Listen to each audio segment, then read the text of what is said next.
तुम्हारे जो बैरिकेड्स हम खड़े हुए हैं ना तुम्हें रोकने के लिए, ये भी हमको ठीक नहीं लग रहा। केवल ये जो पाइप लगा है यहाँ पर एक बैरिकेड्स होना चाहिए जजमान को बैठने के लिए, बाकी का जितना है नहीं, तुम्हारे और हमारे बीच में कोई पर्दा हो ही नहीं तो मजा ही नहीं आए कथा बात का। तो तुम भी वो झरोका में से ऐसे झांक रहे राम,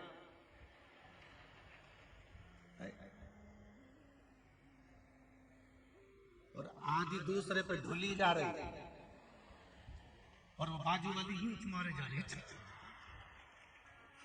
ये जो कथा का रसतत्व है ना, ये बड़ी मस्ती का रसतत्व है। इसको सेमली अर्चन वालों बार बार नहीं मिल सकती बैसाख महीने की शिव महापुराणी कथा बार बार नहीं मिलेगी। ना जाने कितने पुण्य प्रकट हुए होंगे। ये सोनी परिवार के तो पुण्य बाद में प्रकट हुए होंगे, पहले तो तुम्हारे पुण्य का घड़ा भराया होगा तब जाकर यहाँ कथा हो रही है।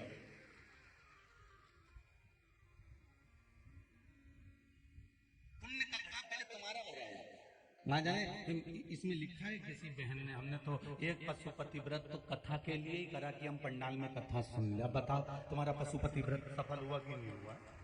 अब एक पशुपति व्रत तो तुमने कथा के लिए कर दिया, अब कथा के लिए करा तो भोलेनाथ जी ने सुनी, और जितने बैठे हो ना सबका मन था बस एक बार हमारा गांव में कथा हो जाए, राम हो एक बार ये पगला महाराज आ जाए, बस एक बार पकड़ाई आ जाए फिर देखेंगे। वो तो भला हो बस जीवात्मा का चली गई, और उसने जो पीछे से जो कथा करवाई है ये सोनी परिवार ने, बहुत बहुत साधुवाद है, बहुत बहुत धन्यवाद है। ये कहीं सुख की अनुभूति।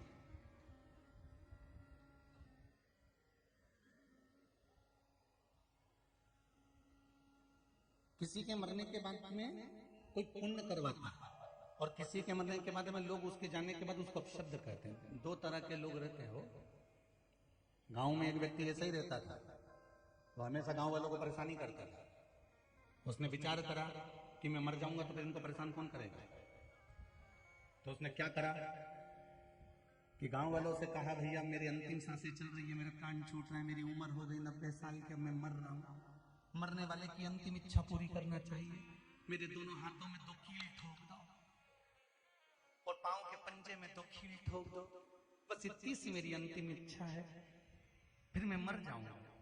गांव के लोगों ने मना करा, ऐसा नहीं हो सकता, हम नहीं ठोक सकते, देखो अच्छी बात नहीं है, नहीं तुम्हें सौगंध है, तुम्हें ठोकना पड़ेगी, मेरी अंतिम इच्छा पूरी करना पड़ेगी। और गांव के सरपंच ने कहा ठोक दो। गांव के लोग कीला लाए तो उसके हाथ में ठोका, तो उसके पांव में ठोका। मरने से पहले उसने एक लेटर लिख दिया था कि मैं मरना नहीं चाहता था, गांव के लोगों ने मुझे कील ठोक के मार दिया। उसने कहा जीते जी मैं लोगों को परेशान करा, मरने के बाद कैसे करूंगा? तो उसने आइडिया निकाला कि ऐसे कर सकता।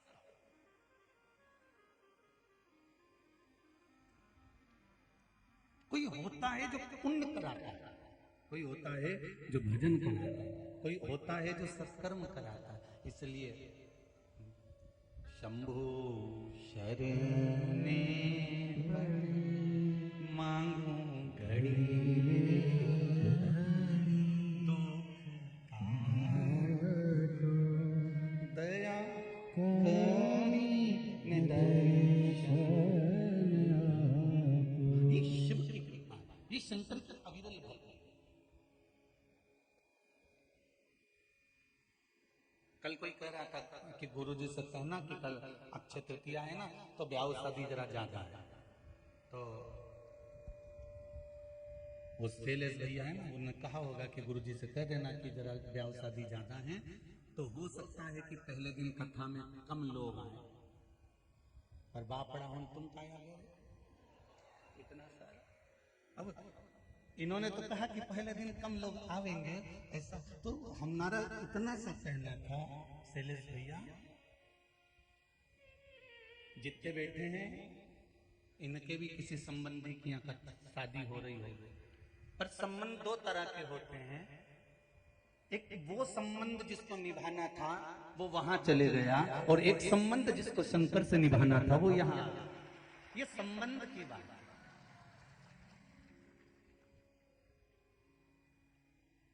इसीलिए ये पंडालों से बाहर बाहर ढेर बैठे, ये शिव मैंने तेरे ही भरोसे ओ बाबा तेरे ही भरोसे हवा बिच उड़ती जावागी बाबा डोर हटो छठी नाम में कटी जावागी ओ भोली मैं तेरी शंभो मैं तेरी हवा बिच उड़ती जावागी बाबा डोर हटो छठी नाम में कटी जावागी। भगवान से केवल एक संबंध हमको जोड़ना, एक रिश्ता बनाना, और शिव महापुराण की कथा केवल एक संबंध जोड़ने का काम करती है। पशुपति व्रत जब हम करते हैं, पशुपति व्रत जब हम धारण करते हैं, भगवान शंकर की आराधना करते हैं, शिव जी के मंदिर में जाते हैं, सुबह पूजन करते हैं, शाम को 6 दिए लेकर जाते हैं, मीठे का प्रसाद लेकर जाते हैं। जब हम शंकर की आराधना करते हैं तब उस आराधना में, शिव की भक्ति में जब हम शंकर के दीप प्रकट करते हैं तो ये शिव से संबंध जोड़ना है कि हम तुम्हारे हैं और तुम हमारे।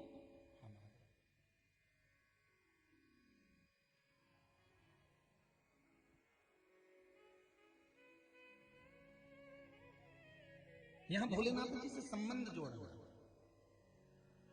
और एक बात बहुत अच्छे से ध्यान रख लीजिए, जिन जिन के घर में शादी में गए हो ना, जब दुख का समय आए ना, उनको बुला कर देखना।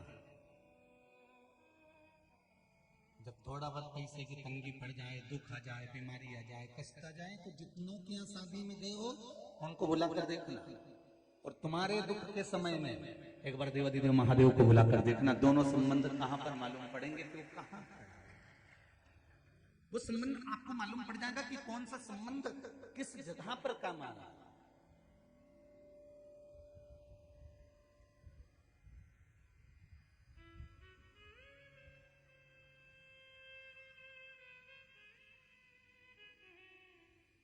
महाराज, परिवार, रिश्ते, नाते, ये तो घर तक के साथी है,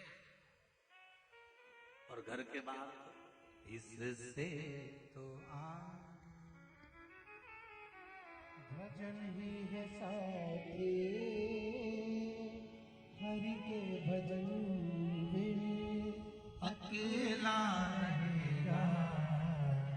हरे मन दो दिन का मेला रहेगा,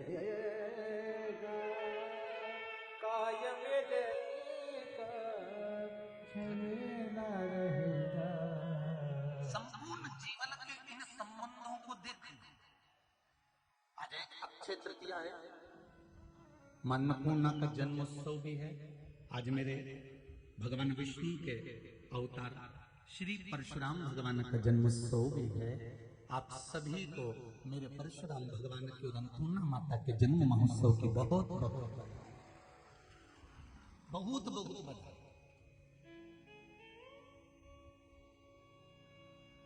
आपको कथा में पहले भी कहा था, राम और परशुराम में एक ही अंतर है। राम जी ने प्रूफ पर प्रूफ दिया।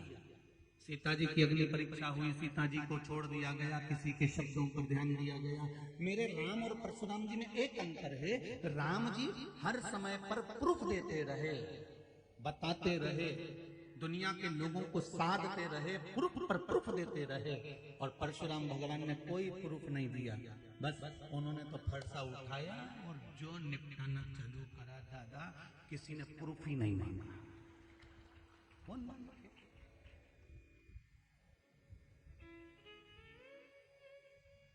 फिर कौन मांगे कि भैया दादा इससे कौन भिड़े?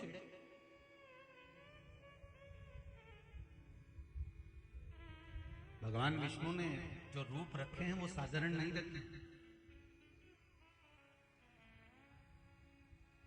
भगवान विष्णु ने जो स्वरूप धारण करे हैं वो साधारण नहीं करे। संपूर्ण भारतवासियों को, संपूर्ण देशवासियों को आज माता अन्नपूर्णा के प्रागट्य दिवस की और भगवान परशुराम भगवान के प्रागट्य दिवस की बहुत बहुत बधाई।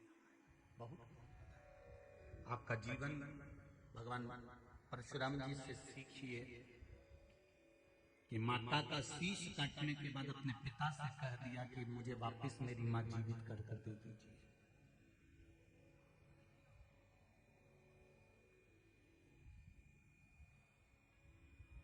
कितनी सुंदर बात कही है, जरा समझ लेना। परशुराम भगवान से आज मां नर्मदा शिव महापुराण की कथा में बैठे हो, आस्था चैनल पर जितने लोग सुन रहे हैं, फेसबुक यूट्यूब पर जितने लोग सुन रहे हैं, और इस पावन पंडाल में सिमली अर्चन में जितने लोग सुन रहे हैं, ध्यान देना। परशुराम भगवान से कहा गया कि माता का सिर काट दो, और उन्हें सिर काट दिया। और बाद में परशुराम भगवान के पिताजी ने पूछा कि तुझे क्या दूं, तो कहा मेरी माता को जीवित कर दो। इतनी सी बात हमको सीखना है परशुराम भगवान से कि नर्मदा जी के घाट पर जाकर नारियल फोड़ो, मना नहीं है, खूब फोड़ो, मना नहीं है। शीश काट दिया परशुराम भगवान ने, पर बाद में कह दिया कि इस शीश को आप जोड़ दीजिए।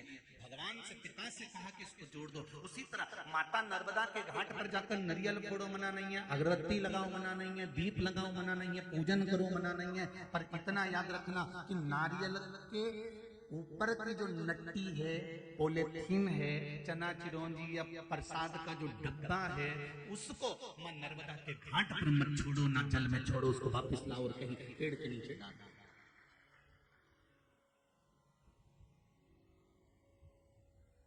पवित्र भक्ति में दिखावा नहीं होना चाहिए। भक्ति में कोई आपको पहले भी कथा में कहा कि शिव मंदिर में अगर आप अगरबत्ती नहीं लगा सकते, दिया नहीं लगा सकते, पूजन नहीं कर सकते, एक लोटा जल नहीं चढ़ा सकते, आप शंकर जी के मंदिर में एक बेलपत्र समर्पित नहीं कर सकते, आप शिव मंदिर में जाकर एक लोटा पानी नहीं चढ़ा सकते, तो मत चढ़ाओ। इतना तो कर सकते हो कि जीवन में अगर दुख आए, तकलीफ आए, कष्ट आए, तो तुम्हारे पास कुछ भी नहीं है ना, तो शंकर जी के मंदिर में जाकर थोड़ी झाड़ू लगा लो, थोड़ा पोछा लगा लो, थोड़ी सफाई कर लो। इतना भी अगर आपने कर लिया, 1 महीने क्या 15 दिन कर देख, तेरे खुद रास्ते साफ हो जाएंगे। तो 15 दिन कर दो। ये पत्र आए देखिए, जो पड़े वो यहाँ पर है, जो नहीं पड़े वो यहाँ।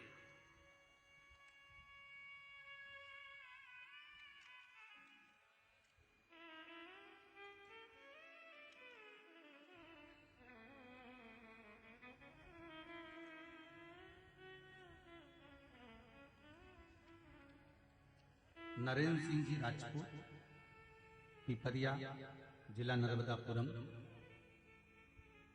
कहीं बैठे हो तो हाथ उठाइए। आप ही दोनों हाथ हिलाइए जरा। हर हर महादेव। आपने पत्र में लिखा है राजपूत जी, गुरुजी 1 साल से मेरे सीने में दर्द था, डॉक्टर को दिखाया, ईसीजी करवाया, दवाइयां दी, खाने पर आराम लग जाता था, पर दर्द फिर चालू हो जाता था। दर्द इतना था कि असहनीय था, बहुत तकलीफ रहने लगी। फिर एक बार शिव महापुराण की कथा आपकी टीवी पर सुनी, और मैंने एक दिन आपके द्वारा बताया गया 1 लोटा जल एवं बेलपत्र का प्रयोग करना प्रारंभ करा। जल लेकर आता, उसको पीता, बेलपत्र लेकर आता, चढ़ाकर उसको खाता, थोड़ा सा जल नैनों में और वक्षस्थल पर लगाता। अब मुझे दवाइयां खाने की जरूरत नहीं, मैं पूर्ण तरह से स्वस्थ हो चुका हूं। ये शिव कृपा है। बैठिए राजा, ये शंकर शिव की उदारता। एक पत्र और बड़ा सुंदर है, देखिए।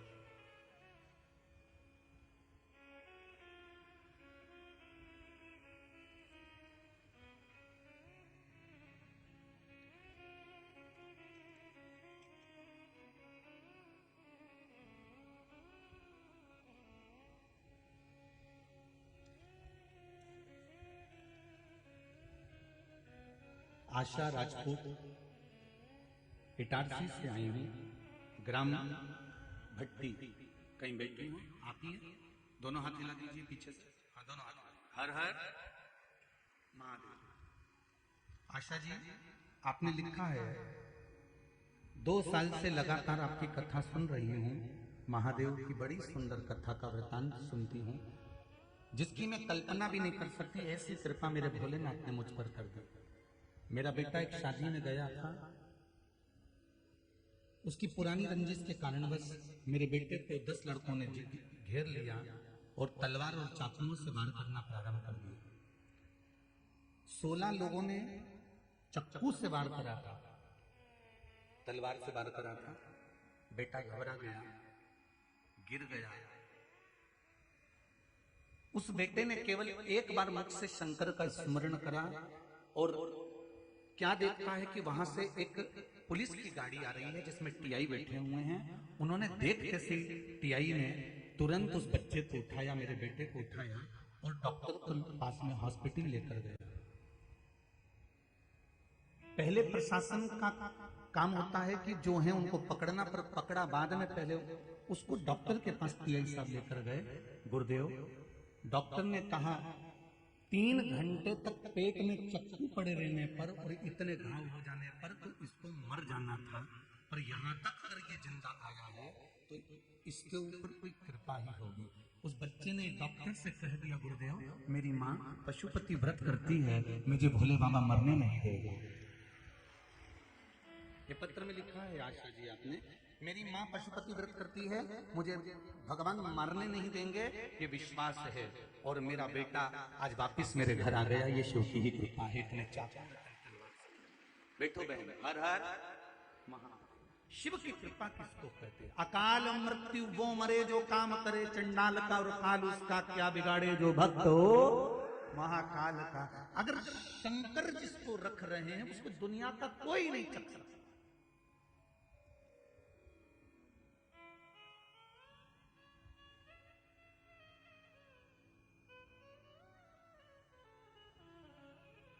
एक उंगली अगर किसी पर उठा रहे हो ना, एक उंगली अगर किसी पर आप उठाकर कह रहे हो कि ये ऐसा है, ये ऐसा कर रहा है, वो ऐसा कर रहा है, वहां ऐसा हो रहा है, तो ये 3 उंगलियां आपकी ओर जाकर बता रही है कि तुम अपने अंदर झांक कर देखो कि तुम कैसे हो, तुम्हारी सोच कैसी है, तुम्हारे विचार कैसे हैं, तुम्हारी दृष्टि कैसी है। कितना लोग अहंकार, काम, वासना, तृष्णा, आसक्ति कितनी भरा चुकी।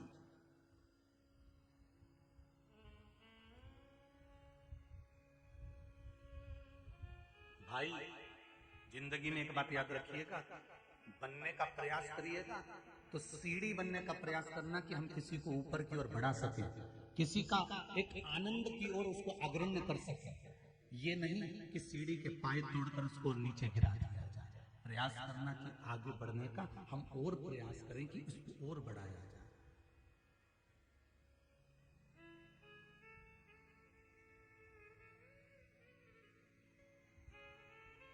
जब हम आ रहे थे अभी गाड़ी से, जहां हम रुके हैं संत निवास पर, तो वहां से जब हम आ रहे थे तो कोई बेले के फल का रस बांट रहे थे, तो बड़ी प्रसन्नता हुई कि देखो कथा करवाने वाला व्यक्ति कथा करवा रहा है, पर गांव के लोग, असेंबली हरिजन के लोगों ने ये विचार कर लिया कि बैसाख के महीने में सेवा करने का ये मौका दूसरी बार नहीं मिलने वाला असेंबली हरिजन वालों को। तो उन्होंने कहीं पानी रख दिया, कहीं शरबत रख दिया, कोई शक्कर घोल घोल कर रसना भर भर कर पिला रहा है, तो कोई बेल का रस पिला रहा है। इससे बढ़कर सुख और क्या होगा? फिर मौका मिले ना मिले, लोग जाते हैं दूसरी जगह जाके भंडारे खोलते हैं, भोजन कराते हैं। हमें मौका मिला, ना जाने कितने कितने गांव के लोग यहाँ पर आकर भगवान शिव की कथा कर तत्व ग्रहण कर रहे हैं, उनका सुख, उनका आनंद।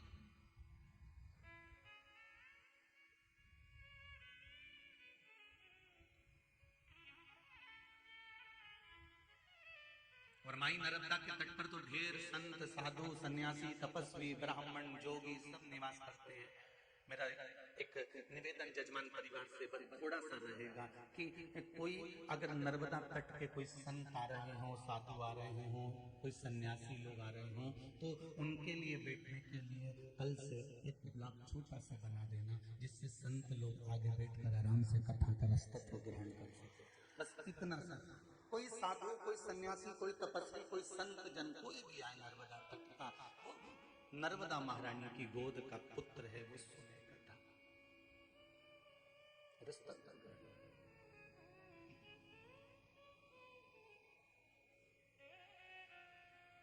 मां नर्मदा शिव महापुराण की कथा सुनने बैठे हो। शिव महापुराण की कथा कहती है सत्यता के मार्ग पर जब अपन चलते हैं तो दुनिया के कई दुख हमारे सामने आकर खड़े हो जाते हैं। दुख भले आए, पर यदि शिव की भक्ति आपके भीतर है, शंकर का स्मरण आपके भीतर है, तो वो दुख तुम्हारे सामने जरूर आएंगे और आपके ऊपर हावी नहीं हो पाएंगे। ऐसा नहीं है कि दुख नहीं आते, दुख तो आएंगे। जैसे धूप और छांव है, दिन और रात है, सुबह और शाम है, उसी तरह जीवन के पहलू में सुख और दुख है। जैसे एक चक्र चलता है ना, बहुत बड़ा चक्र जब चलता है जिंदगी का, चक्र में एक तरफ सुख है तो एक तरफ दुख है। बस इतना जीवन में स्मरण रहे कि जो व्यक्ति जब ज्यादा अहंकार में फूल जाता है, काम में, लोभ में, आसक्ति में, तृष्णा में, वासना में जब ज्यादा फूल जाता है, तो चक्र उसको उठाकर दूसरी जगह पटक सकता है, फिर वही जीवन शुरू हो सकता है।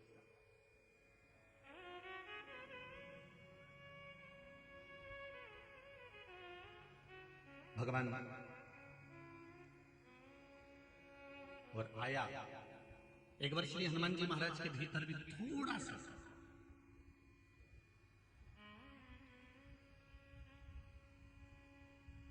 श्री हनुमान जी महाराज के भीतर भी छोटा सा, थोड़ा सा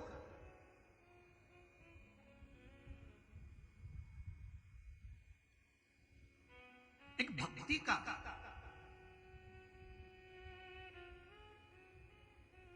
थोड़ी सी अभिमतता सामने प्रकट हुई।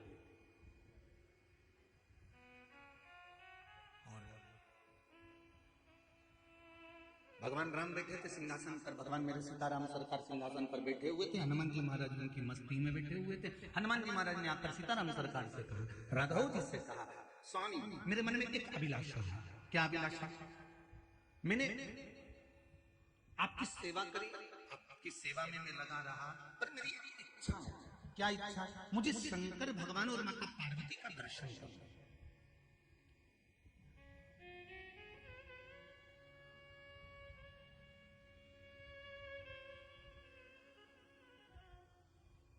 शिव और पार्वती का दर्शन करना है, और मुझे कैसे भी बस शंकर और पार्वती का दर्शन मिल जाए। तो राम जी ने कहा, एक काम करो ना, कैलाश पर चले जाओ, राम जी का शंकर भगवान और माता पार्वती का दर्शन मिल जाएगा।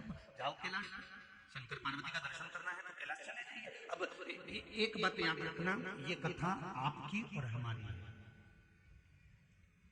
थोड़ा ध्यान दीजिएगा इस कथा।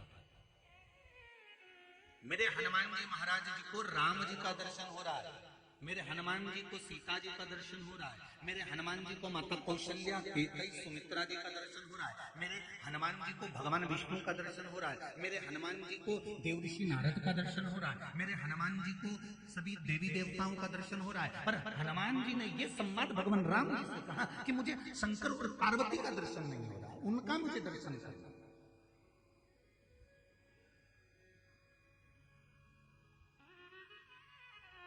तो कहा आप कैलाश पर चले जाओ। हनुमान जी महाराज ने कहा कैलाश पर बैठे, हाँ, क्या वहां पर शंकर पार्वती का दर्शन हो जाएगा? बिल्कुल हो जाएगा, जाओ जरा कैलाश पर। और हनुमान जी महाराज सीताराम सीताराम सीताराम सीताराम सीताराम सीताराम करते करते करते करते कैलाश पर पहुंच गए। अब हनुमान जी तो कैलाश पर पहुंच गए, तो बाहर नंदी बैठा हुआ। नंदी ने कहा, ए बानर, कहां जा रहे हो? आप मुझे जानते नहीं है? नंदी ने कहा, मैं आपको पहचानता हूँ, आप हनुमान जी है ना? हाँ। राम जी के सेवक है ना? हाँ। राम जी की भक्ति करते हैं ना? हाँ। यहाँ क्यों आए हो? मुझे शंकर जी और पार्वती जी का दर्शन करना है। तो नंदी ने कहा, हनुमान, मैं तुम्हें दर्शन तो करा देता, मना नहीं है हनुमान जी, पर दिक्कत केवल एक छोटी सी है।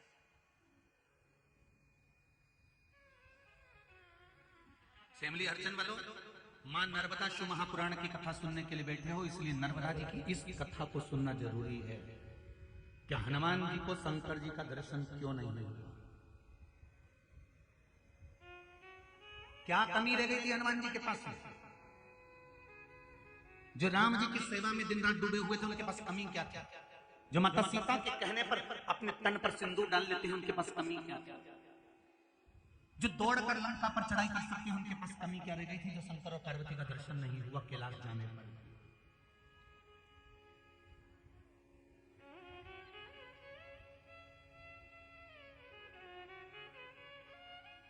जो पल में लंका में आग लगा सकते हैं, वो शंकर और पार्वती का दर्शन क्यों नहीं पा रहे?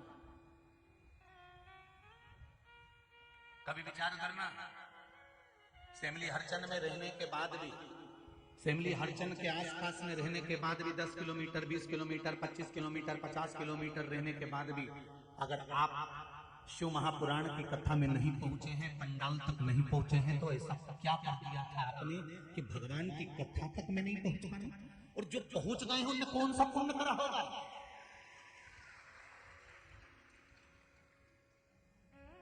मेरा तो माताओं से भी कहना है, अपने अपने पतियों से कह देना, कमाने के लिए जिंदगी पड़ी है, और किसके लिए जोड़ रहे हो? सवेरे 8 बजे से दुकान खोलकर बैठते हो, रात के 9 बजे तक दुकान खोलकर बैठते हो, किसके लिए कमा रहे हो? पत्नी और बच्चों के लिए। जब अंतिम समय में प्राण छूटेंगे और ऊपर जाओगे, तब वो यम के दूत भी कहेंगे, दुकान पर बैठकर नौकरी में, सर्विस में झूठ तूने बोला, प्रपंच तूने बोला, गलत तूने बोला, छल तूने करा, कपट तूने करा, बेईमानी तूने करी, इसलिए तुझे नरक भोगना पड़ेगा। तो वो जीवात्मा कहती है, मैंने तो अपनी पत्नी के लिए कमाया था, मैंने बच्चों को आगे बढ़ाने के लिए कमाया था, मैंने बच्चों के लिए करा था, इसलिए मैंने झूठ बोला था, इसलिए मैंने कपट करा था, तो मुझे नरक भेज रहे हो तो मेरी पत्नी और बच्चों को भी भेजो।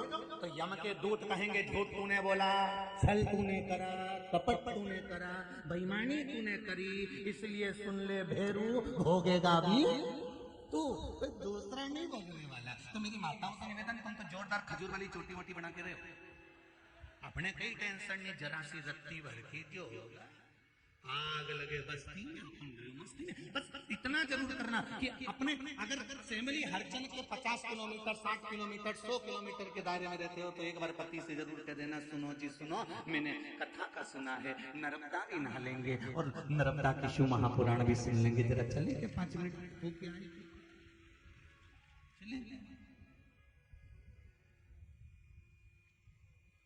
बैसाख महीने में जो नहीं आ पा रहे हैं, उनसे भी निवेदन है, ये शिव महापुराण की कथा, नर्मदा जी और शंकर की कथा आपके दरवाजे तक आ रही है, दिल से डुबकी लगाओ,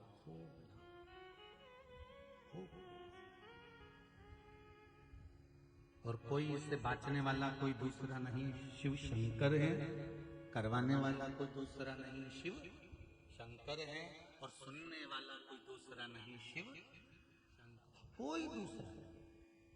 जो मैं कहते हैं ना कि मैं बाँच रहा हूं, या मैं कर रहा हूं, या मैं करवा रहा हूं, का मैं तो कहीं पर भी टूट सकता है। एक महाराज जी प्रवचन में कह रहे थे, मेरे मुंह से 7 दिन तक गंगा बहेगी, तुम सब डुबकी लगा।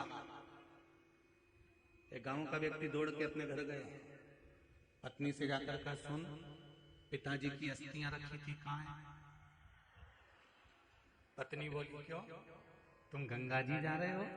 पति बोला, फालतू की बात मत कर, गंगा जी जाने की जरूरत नहीं है, गंगा जी अपने गांव में आ गई।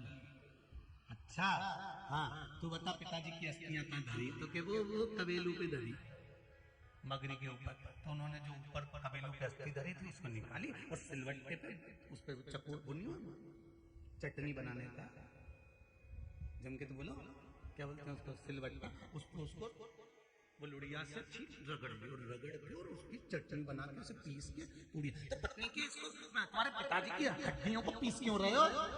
पति बोला, तू फालतू की बात मत कर, जहां से गंगा निकल रही है वो छोटी सी जगह है, और पीस के पूड़िया बांध के कथा में बैठ गए।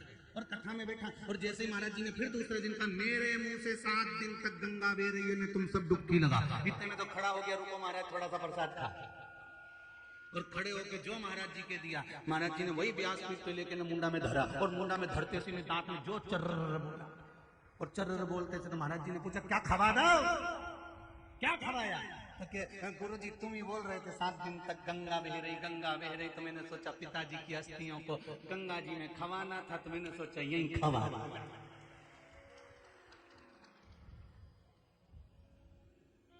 तो जहां मैं जुड़ा हुआ है, जहां पर अहंकार जुड़ा हुआ है, वो अहंकार कभी भी समाप्त हो सकता।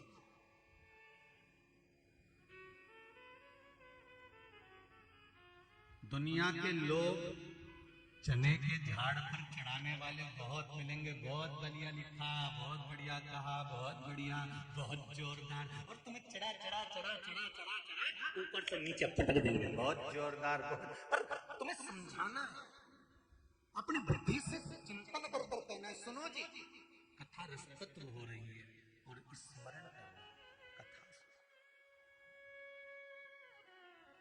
बड़ी मुश्किल से मिलती है। हनुमान जी राम राम भज रहे हैं, सीता राम भज रहे हैं,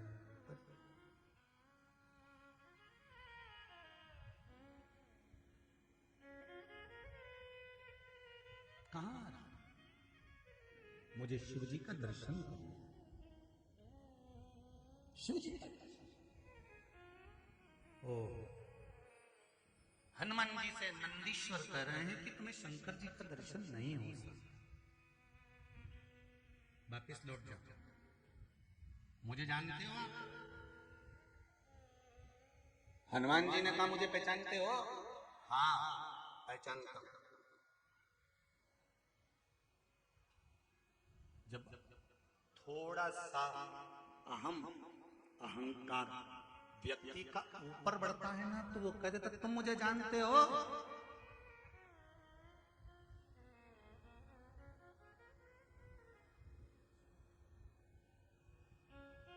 कई जगह कथा करने जाते हैं ना, तो वहां पर लोग आकर बोलते हैं हम उनके आदमी हैं, तुम हमें पहचानते हो? कई लोग कुबेरेश्वर धाम पर रुद्राक्ष लेने आते हैं, तो वहां पर आकर कहते हैं हम उनके आदमी हैं, तुम हमें पहचानते हो?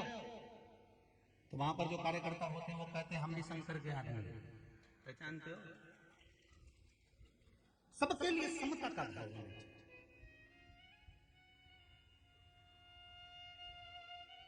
अगर एक गरीब व्यक्ति भी रुद्राक्ष लेने खड़ा है तो एक सेठ साहूकार भी रुद्राक्ष लेने के लिए खड़ा हुआ है, समता का भाव रखिए, दृष्टि में सम रखिए।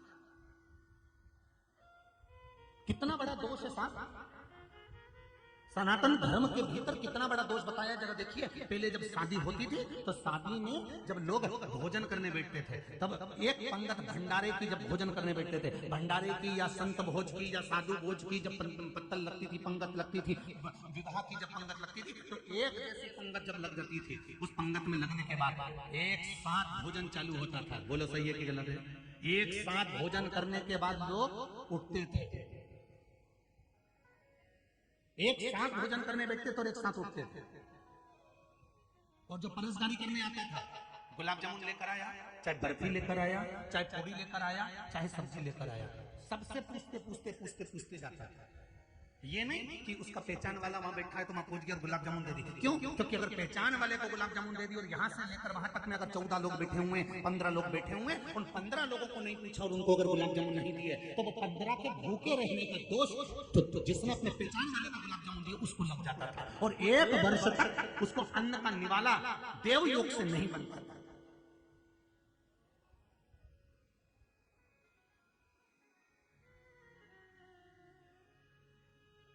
क्यों आई पृथ्वी पर नर्मदा जी? शंकर भगवान के शरीर का पसीना नर्मदा जी के रूप में कैसे प्रकट हो गया? क्यों आई पृथ्वी पर? कौन थी ये पूर्व में? हम तो केवल इतना जानते हैं कि शंकर जी के शरीर का पसीना निकला तो नर्मदा। नर्मदा थी कौन? इसका पूर्व जन्म क्या है? कौन थी? ऐसा क्या तप कर दिया इस नर्मदा ने जो पृथ्वी पर आके शंकर जी के शरीर के पसीना बनकर?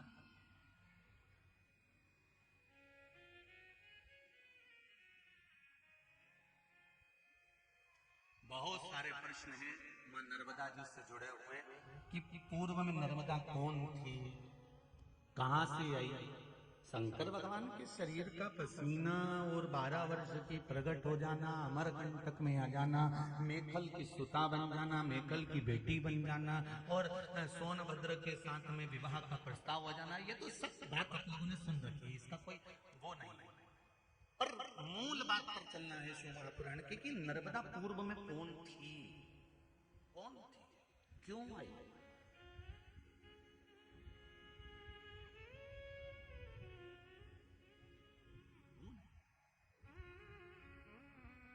जिसके तब साधना स्मरण में जीव डूबा रहता है, वो कौन?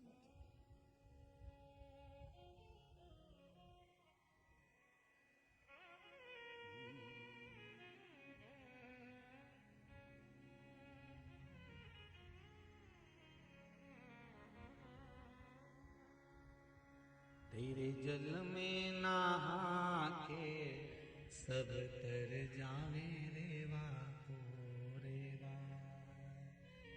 तेरे जल में नहा के सब तर जावे रेवा को रेवा ओ रेवा रेवा ओ रेवा रेवा ओ रेवा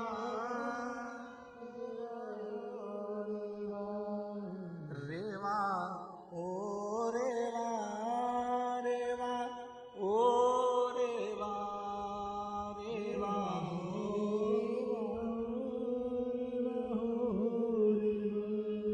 तेरे जल में नहा के सब तर जावे रेवा हो रेवा।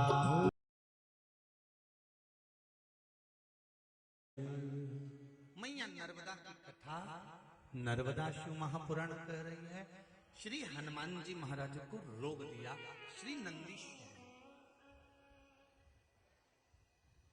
नंदी ने रोग दिया। श्री शिवाय नमस्तो। जितने आस्था चैनल पर कथा सुन रहे हो, जितने फेसबुक यूट्यूब पर सुन रहे हो, जितने पंडाल में सुन रहे हो, आज मंत्र का जाप कर लो अक्षय होने के लिए। श्री शिवाय नमस्तु। मंत्र का जाप शिव महापुराण के बीच में जब भी आए उसको जरूर करना और बाद में अपने हृदय की बात शिव जी से कह देना कि मैं इस कथा को इसलिए सुन रही हूँ कि मेरी ये मनोकामना है। मैंने सुना है कि शिव महापुराण के भीतर अगर इस मंत्र का जाप कर कर दिल की बात कही जाती है तो वो 3 महीने में पूर्ण होकर बाबा कथा में बुला ही लेता है। आप मेरे मन की कामना को पूर्ण। श्री शिवाय नमस्ते। श्री शिवाय नमस्ते। श्री शिवाय नमस्ते। श्री शिवाय नमस्ते। हनुमान जी महाराज को नंदीश्वर ने रुको, तुम शंकर पार्वती का दर्शन नहीं कर सकते, अंदर नहीं जा सकते। क्यों? मैंने ऐसा क्या कर दिया जो मैं शंकर पार्वती का दर्शन नहीं कर सकता कैलाश में?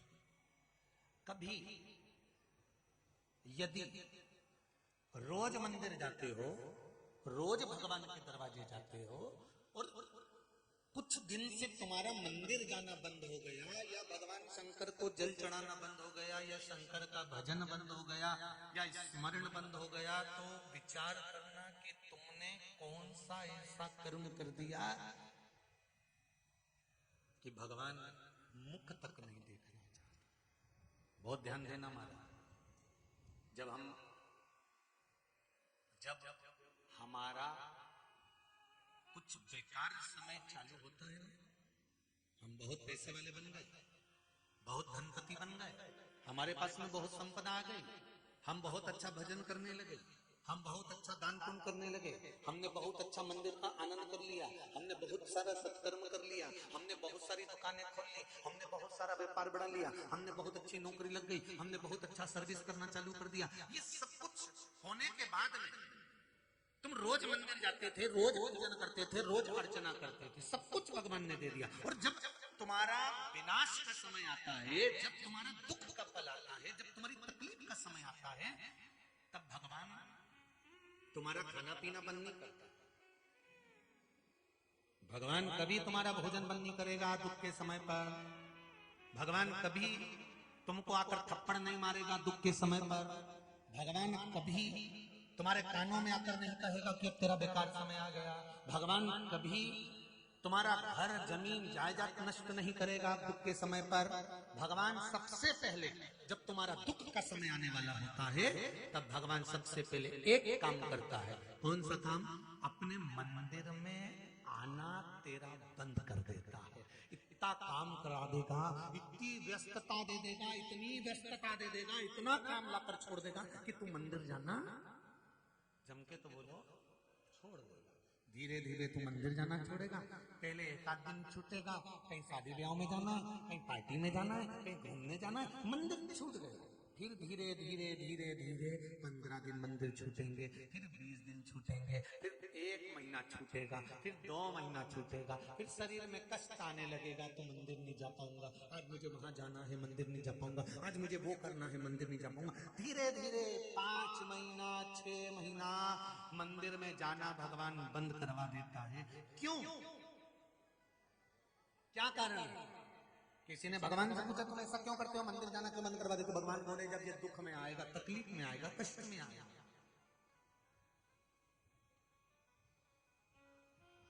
कष्ट की घड़ी जब इसके पास में आएगी तब मैं इसको दुखी नहीं देख सकती।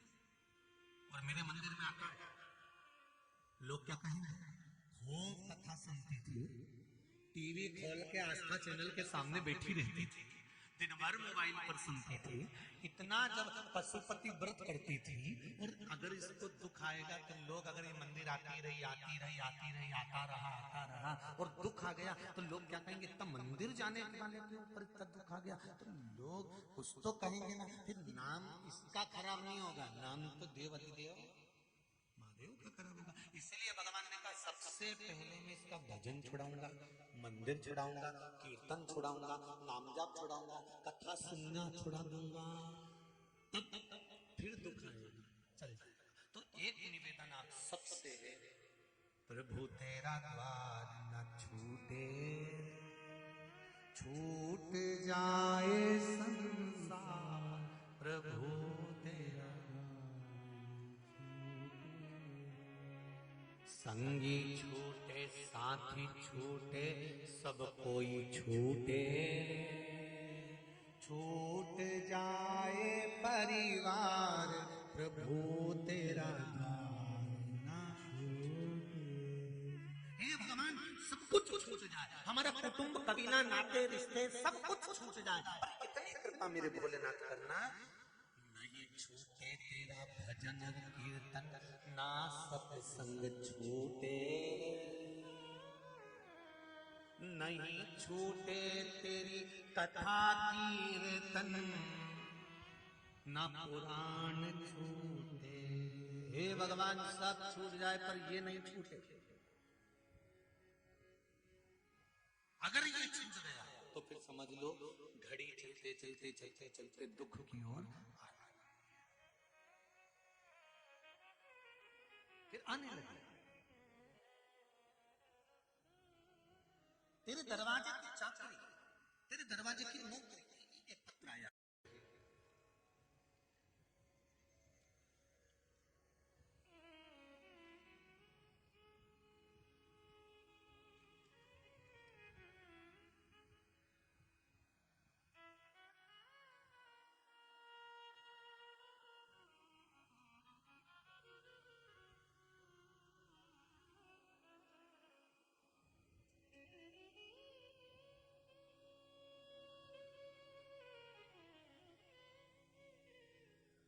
देखिए जरा लोग पशुपति व्रत किस किस चीज के लिए करते हैं, जरा समझिएगा, बहुत सुंदर बात है। मेरा नाम रक्षा चौरसिया, ग्राम सिंहपुर, बड़ा जिला नरसिंहपुर से है। कहीं बैठी हो रक्षा जी चौरसिया तो खड़ी हो सकती हैं, दोनों हाथ हिला दें एक बार खड़े होकर। कहीं बैठी हो तो हाथ हिला दीजिए। रक्षा चौरसिया पीछे है क्या? दोनों हाथ हिलाओ बेटा, हाँ ठीक है, दिख गई। हर हर, एक बार फिर से हाथ हिलाइए, हर हर महादेव। रक्षा जी आपने लिखा है, मेरे माता पिता की तबीयत बहुत ज्यादा खराब हो गई थी, हॉस्पिटल में एडमिट कर दिया गया था, पर बाबा की कृपा से मेरे माता पिता ठीक हो गए। गुरुदेव, 1 से 1.5 एकड़ खेत में गन्ने की फसल लगाई हुई है। गन्ना कटने के बाद उसमें तुरंत पानी की जरूरत पड़ती है, पानी डालना ही पड़ता है जब गन्ना कट जाए। उसके बाद परिवार में विवाद चालू हुआ गुरुदेव, और पानी नहीं दे पाए गन्ने की फसल, गन्ना कटने के बाद। तब बिना पानी के गन्ने की फसल बेकार हो जाती है अगर कटते से पानी ना मिले। 3 महीने हो गए थे पर पानी नहीं डाल पा रहे थे गुरुदेव। तब आखिरी आपने कहा था कि शंकर पर छोड़ दो, शंकर पर भरोसा करो, शिव जी का स्मरण करो। तब मम्मी ने, माता जी ने पशुपति व्रत करना प्रारंभ करा केवल जल के लिए, क्योंकि परिवार के लोग पानी देना बंद कर दिए। गुरुदेव, तभी उस समय पर सिंचाई का कोई काम नहीं था, तो भी मां नर्मदा की कृपा हुई और शिव की कृपा हुई। पशुपति व्रत का 5वां सोमवार पूर्ण हुआ और सिंचाई का पानी अपने आप ही सिंचाई के उस नहर में आ गया। जो छोड़ा नहीं जा रहा था अपने आप उस नहर में आ जाता है और सिंचाई कर दी जाती है। और मां नर्मदा की कृपा से और शिव की कृपा से वो पशुपति व्रत फले और आज फिर गन्ने की फसल खड़ी हुई है। ये शिव की कृपा है। मतलब एक विचारणीय बात है कि आज के समय में लोग पशुपति व्रत पर, भगवान शंकर पर कितना विश्वास करते हैं कि जरा सा भी दुख आया तो शंकर की शरण जाना है, और बिल्कुल सत्य है।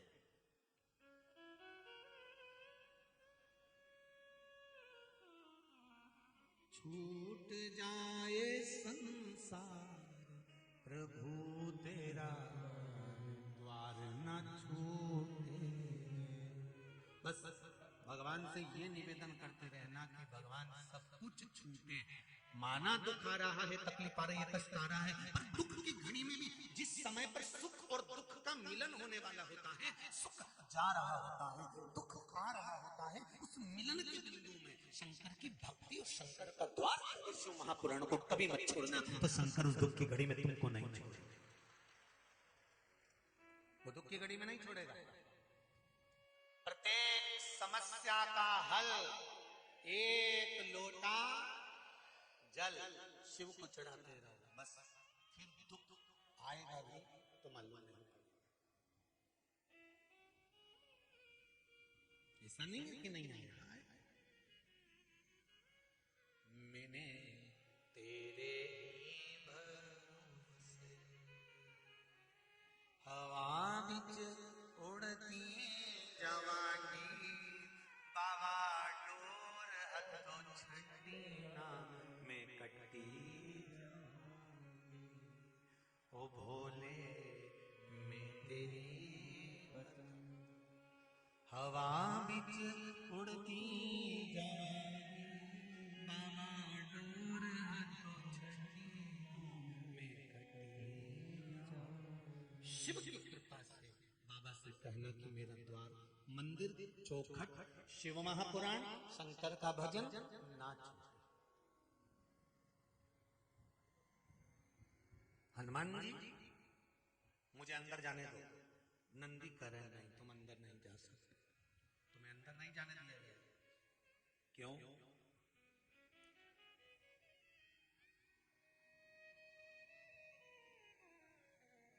तुम्हें शिव और पार्वती का दर्शन नहीं मिलेगा। ऐसा मैंने क्या कर दिया जो शंकर और पार्वती का दर्शन नहीं मिलेगा? विचार करना, ऐसा क्या कर दिया जो शिव महापुराण तक नहीं पहुंच पा रहा? आज मैं कथा नहीं देख पा रहा, आज मैं नर्मदा शिव महापुराण की कथा मोबाइल पर या टीवी पर या पंडाल में नहीं सुन पा रहा हूं। ऐसा मैंने क्या करा जो मेरी कथा छूट गई? क्या करा जो शिव नहीं मिल रहा? क्या आप आए नहीं और सुबह हो गई, मेरी पूजा की थाली धरी की धरी रह गई। क्या कारण है जो आपको नहीं है? कहा एक कारण है। नंदी बोले हनुमान जी से, शंकर और पार्वती का दर्शन नहीं मिल रहा है तो इसका एक कारण है। बहुत अच्छे से सुनना मेरी जीजियों। माता, पशुपति व्रत 1 कर लिया, काम नहीं हुआ, 2 कर लिया, काम नहीं हुआ, 3 कर लिया, काम नहीं हुआ। हारना मती। क्यों नहीं हुआ? क्या कमी रह गई? उस कमी को हमें ढूंढना है। कारण क्या है? क्या मैंने दिया लगाते समय कुछ भूल कर दी? पहला दिया जब पशुपति व्रत का जब मैंने मंदिर में सबसे पहले सोमवार को लगाया था, तो पहला दिया जलाते समय मेरे मन की कामना और नाम और गोत्र बोलना था। क्या मैंने वो नहीं बोला? क्या मैंने दिया जलाते समय अपना नाम गोत्र और भगवान से प्रार्थना नहीं करी कि मैं इसलिए तुम्हारा पशुपति व्रत कर रहा हूं? प्रथम दिया, और जो मैंने कामना करी वही कामना छटा दिया। जब पहले दिन कामना घर के दरवाजे पर लगाया, घर की ओर मुख कर कर, दरवाजे की ओर मुख कर कर, सीधे हाथ पर जो दिया लगाया, क्या उस समय पर मैंने फिर कामना नहीं करी? कुछ तो मेरी कमी रही होगी, हो सकता। क्या मैं प्रसाद का हिस्सा 3 घर से करके ले गई? जो हिस्सा मुझे मंदिर के अंदर बैठकर करना था प्रसाद का, कहीं मैंने घर से तो कर नहीं ले गई? जो प्रसाद मैंने बनाया था वो प्रसाद बहुत सारा तो नहीं बना लिया कि मैंने आज खीर का प्रसाद बनाया तो एक भगोनी भरकर बना लिया कि घर के लोगों के भी काम आ जाएगा और भगवान का भोग भी हो जाएगा। तो ये गलती तो नहीं कर गई? कहीं मैंने हलवा बनाया तो ढेर सारा तो नहीं बना लिया कि मैं घर के लोग भी खा लेंगे और शंकर जी को भी भोग लग जाएगा? इस हिसाब से तो मैंने हलवा नहीं बनाया। तो हलवा आधा तो कढ़ाई में छोड़ दिया और आधा ले गई मंदिर और उसके 3 हिस्से कर दिए। कहीं ये गलती तो नहीं? गलती करी है, मतलब ये निश्चित है। इसलिए वो पशुपति व्रत की बाबा ने तुम्हारी नहीं सुनी। क्या विचार है? सेमली हलचन वाली जी हो, विचार क्या? बोलो, सही है कि गलत है? कई लोगों की आदत रहती है थोड़ा ज्यादा बना लेती हूँ, सबके काम आ जाएगा। मैं अकेली ले आऊंगी प्रसाद और लोगों का मन तो उनमें बचा हुआ सबके हिसाब से बनाया, शंकर जी के हिसाब से नहीं। एक फूल बगीचे से तोड़ो, ध्यान देना जरा। एक फूल बगीचे से तोड़ा, किस लिए तोड़ा? ये फूल मैं भगवान के चरणों में चढ़ाऊंगा। और एक फूल तुमने बगीचे से तोड़ा, क्या जोरदार लग रहा है, उसके जूड़े में सजाऊंगा। अंतर है कि? अरे बोलो तो जम के, है ना? एक परमात्मा के लिए और एक जगदम्बा के लिए। अंतर है कि नहीं है? अब वही फूल तोड़ के तुमने जब भगवान को दिया तो भगवान प्रसन्न हो गए, और वही फूल तोड़ के तुमने जगदम्बा को दिया तो वो भी तो प्रसन्न हुई कि नहीं हुई? वही प्रसन्न तो हो। अब जगदम्बा प्रसन्न होगी और भगवान प्रसन्न होगा, दोनों में अंतर क्या है? जब जगदम्बा ज्यादा प्रसन्न होती है तो तुमको प्रसन्न करती है, और तुमको प्रसन्न करती है तो तुमसे कुछ वर मांग लेती है। मेरे मोबाइल में बैलेंस खत्म हो गया। बोलो, सही है कि गलत? अरे बोलते तो जाओ, समझी हरचन वालों, सही है। और भगवान को पुष्प दिया और भगवान प्रसन्न हो गए, तो भगवान ने तुमसे कुछ मांगा क्या? नहीं, उल्टा दे दिया। जा, मैं तेरे कुबेर का खजाना खोल देता हूं, भंडार में। शिव में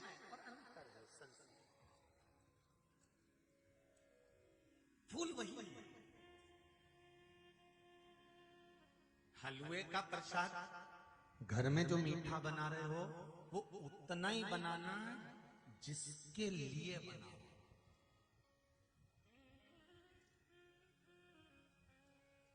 माँ सब्जी बनाती है ना, तो उसको मालूम है मेरे बड़े बेटे को, मेरे छोटे बेटे को बैंगन की सब्जी अच्छी लगती है, तो वो छोटे बेटे के हिसाब से बनाएगी, बड़े बेटे के हिसाब से बनाएगी। पत्नी अगर कुछ बनाती है ना तो उसको मालूम है इनको केरी की लौंजी बहुत अच्छी लगती है, तो पुदीना डालकर अदरक पीस कर लौंजी बनाएगी उसके लिए, जिसके लिए बनाना। जम के बोलो, तो वो केरी की लौंजी उसको पसंद आएगी कि नहीं आएगी? उसके लिए बनाई। लक्ष्य एक बनाया कि मैंने लौंजी उनके लिए बनाई है, माँ ने बैंगन की सब्जी पुत्र के लिए बनाई है। लक्ष्य एक बनाया, मैंने ये सामान उसके लिए बनाया। पर हलवा बनाते समय तुम्हारा लक्ष्य बदल गया, और लक्ष्य क्या हो गया कि थोड़ा ज्यादा बना लेती हूँ तो परिवार वाले भी खा लेंगे, मतलब लक्ष्य उधर पहुंच गया। अब भगवान को भोग लगाने के लायक नहीं बचा, इसलिए तुमने जाकर 3 हिस्सा भी करा, दिया भी जलाया, सब कुछ करा, फिर भी शंकर जी ने नहीं सुनी। 4 बार कर लिया। एक सोमवार तो तुमने दिल से प्रसाद बनाया, और दूसरे सोमवार में तुमने सोचा ज्यादा बना लेती हूँ, इनके भी काम आ जाएगा, आज मेरे परिवार वालों भी काम, तो लक्ष्य बदल गया। लक्ष्य बदला तो काम। अर्जुन से पूछा गया, डाली पे क्या दिख रहा है?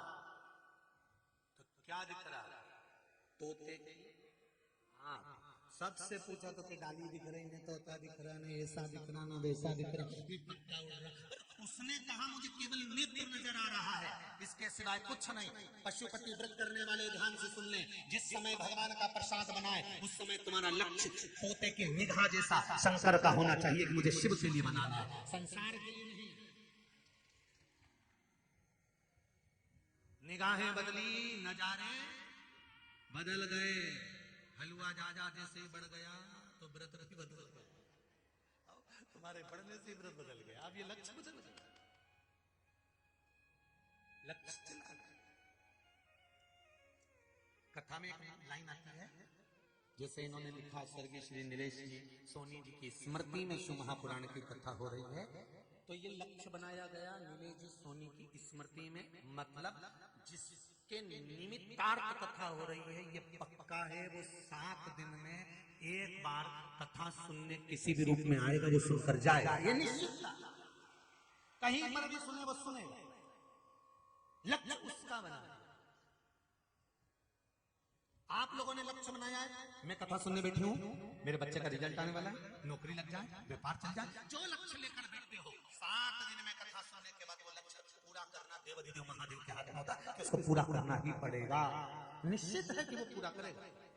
और जितने लोग यहाँ कथा सुनने बैठे हैं ना, 3 महीने में तुम जो लक्ष्य लेकर बैठे हो, 7 दिन की पूरी कथा सुनने के बाद तुम खुद अगली कथा जहाँ होगी वहां पत्र भेज दोगे कि हमने ये कथा सुनी थी और बाबा ने हमारी कथा सुनी थी।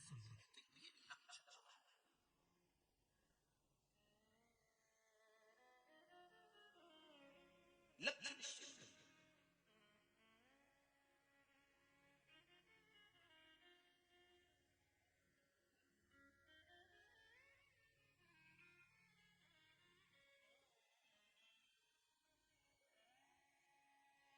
अब पूछा गया,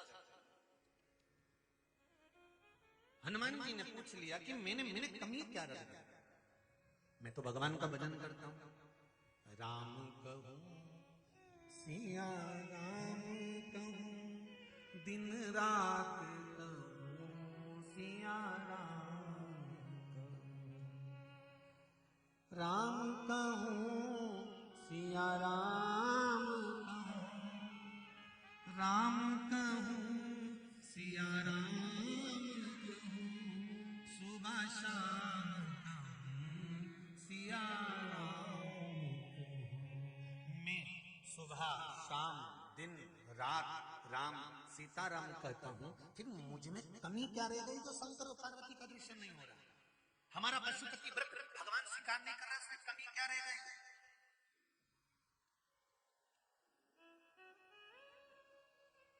मैंने रोज 1 लोटा पानी चढ़ाया, कमी क्या रह गई? चावल का दाना चढ़ाया, कमी क्या रह गई? मैंने बेलपत्र चढ़ाई, कमी क्या रह गई? मैंने भजन भी करा, कमी क्या रह गई? आप आए नहीं और सुबह हो गई मेरी पूजा की थाली धरी की धरी रह गई, कमी क्या रह गई?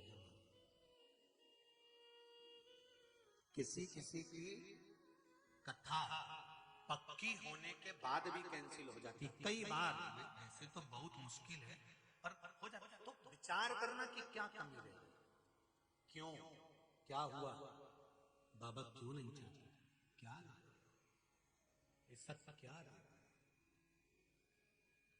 मेरी बहुओं से भी निवेदन है,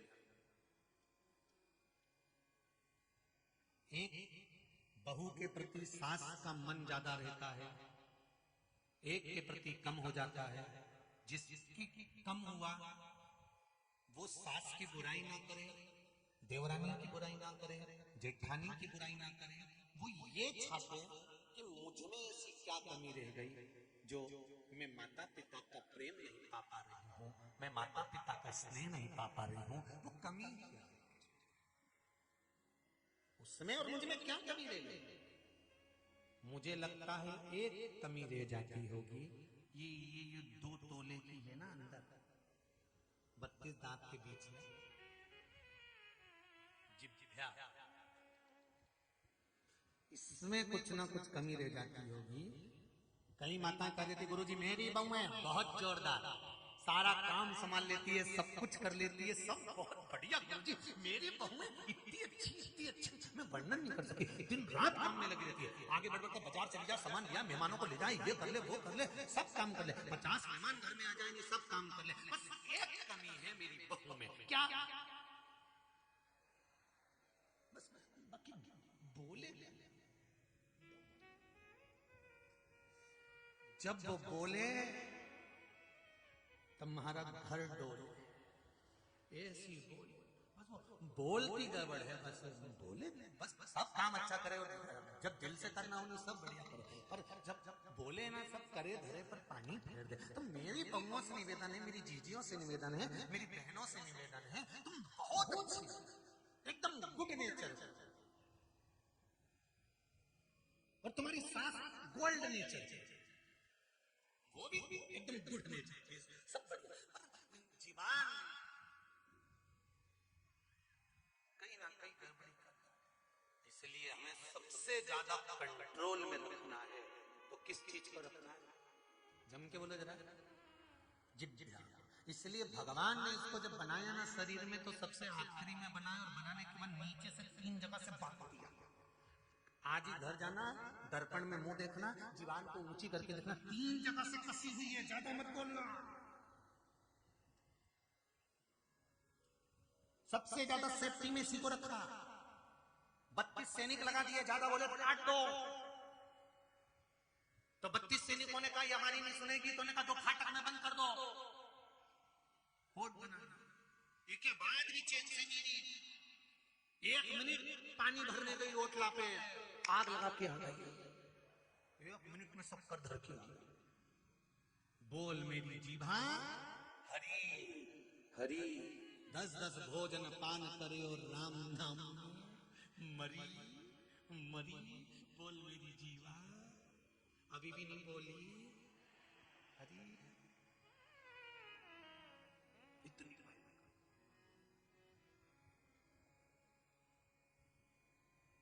शायद इसे लिखा, जल जाए जीवा पावड़ी हरि नाम के बिना, हो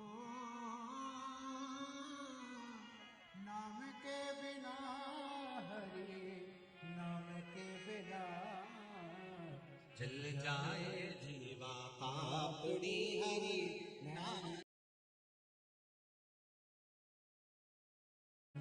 शिव कथा कर रहे हैं, हनुमान जी कह रहे हैं नंदीश्वर से मैं राम राम सीता राम कहता रहता हूँ, और आप मुझे शंकर भगवान का दर्शन नहीं करा रहे, मुझे शिव और पार्वती का दर्शन नहीं करा रहे। कारण क्या?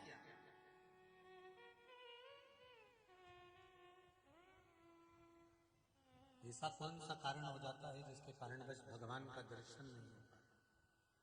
नंदीश्वर ने कहा आपने एक गलती करी है, इसलिए शिव का दर्शन नहीं हो पा रहा। अब देखिए वो शायद हमारे भी जीवन में कुछ ऐसी गलती हो जाती है जिसके कारण हम भगवान के सम्मुख में नहीं पहुंच पाते, और कोई कोई ऐसा होता है बिना कारण ही पहुंच जाता है। किसी का आना था और कोई आ गया, गाड़ी में जा रहे थे, हम सुहागपुर से जा रहे हैं, हम पिपरिया से कथा में जा रहे हैं, हम बाबई से जा रहे हैं, हम होशंगाबाद नर्मदापुरम से जा रहे हैं, तो गाड़ी जा रही थी और हमारी मौसी भी आने वाली थी, फिर मौसी के यहाँ तो आ गया काम, फिर एक जनी की सीट खाली है, तुम चल रही हो, तो अब आना था मौसी को आ गई है। मतलब भगवान को मालूम था कि किसको बुलाना है और किसको नहीं। ऐसी कई बातें आप लोग ध्यान देंगे। डॉक्टर ने कह दिया इनकी अंतिम सांसें चल रही है, इनको घर ले जाओ, इनके प्राण छूटने वाले हैं, और किसी किसी को ले आए 90 साल की उम्र, 3 बार गीता जी सुना दी, 4 बार गंगा जल पिला दिया, तुलसी का दल 1-2 बार तो होश ही नहीं दिया, तो जमीन पे गोबर से लीप के सुला भी दिया, 15 मिनट में फिर जिंदा। बोलो सही है कि गलत है?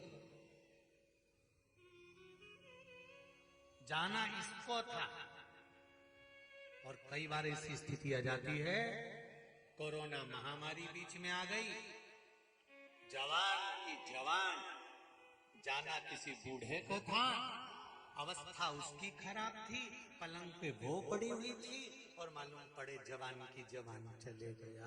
मतलब इसमें तुम्हारा कोई दोष नहीं है, ऊपर से टिकट देखा जाता है कि गाड़ी में किसको बिठाना है, मौसी को कि पड़ोसी को, ये वो निश्चित है।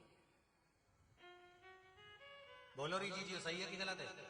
तुम्हारे साथ में भी ऐसा हुआ होगा कभी ना कभी। तो नर्मदा नहाने जाना था, तैयारी पूरी थी, अमावस्या का दिन था, जाने वाले 4 लोग थे, 2 कैंसिल हो गए, बचे 2। तो उन्होंने कहा किसको ले जाए, तू चल रही है कि फोन पे बैठ गई, चल और नर्मदा नहा के गई और वो रह गई वहीं की वहीं। और कई कई लोग 200-200 किलोमीटर दूर से नर्मदा नहाने आते हैं, और कई ऐसे हैं कि घाट पे रहने वाले यही 10 किलोमीटर दूर नर्मदा जी।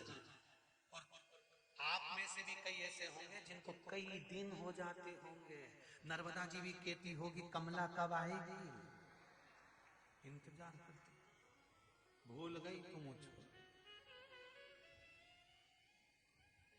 और कई ऐसे बेचारे ना जाने कहां से आ रहे हैं नर्मदा नहाने के लिए। नर्मदा जी चलो, अमावस्या सोमती है नहा ले, चलो पूर्णिमा बैसाखी नहा ले, बैसाख का महीना चल रहा है 2-4 दिन नर्मदा नहाएंगे, बैसाख का पुण्य मिल जाएगा, चलो नर्मदा नहा ले, अक्षय तृतीया नर्मदा नहा ले, चलो ये तिथि नर्मदा नहा ले। और एक कहीं कहीं का ऐसा नर्मदा जी के किनारे पर 10 किलोमीटर 8 किलोमीटर 5 किलोमीटर दूर रहे तो वो भी कभी नहीं जाए, जाऊंगी जाऊंगी जाऊंगी जाऊंगी, और इतने में ऊपर ही चली जाऊंगी। अब भगवान कह रहे हैं तो यही नहा लेना जा ऊपर।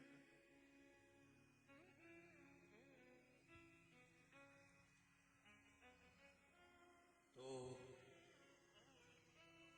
फिर इसने पूछा क्यों ऊपर नर्मदा जी मिलेगी क्या नहाने के लिए? तो भगवान ने कहा नर्मदा तो नहीं मिलेगी, नर्मदा की वो दासी मिलेगी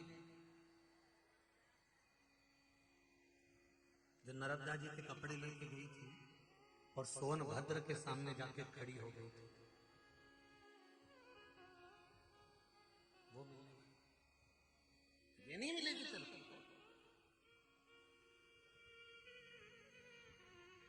हनुमान जी ने कहा मेरी कमी क्या रह गई वो बता दो मुझको। कहा तुम्हारी एक कमी रह गई, तुम पर ब्राह्मण हत्या चढ़ी हुई। ब्राह्मण हत्या चढ़ी? हाँ। हनुमान जी ने कहा मेरे ऊपर ब्राह्मण हत्या? हाँ। क्या करा मैंने? नंदी बोले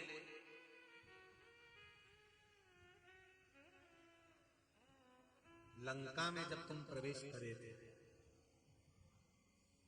अक्षय कुमार को तुमने माना था,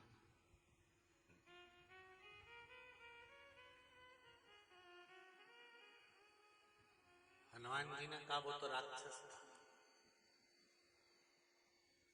तुरंत नंदी ने कहा वो कर्म राक्षस का कर रहा था पर जन्मा तो ब्राह्मण कुल में ही था, कर्म राक्षस का था।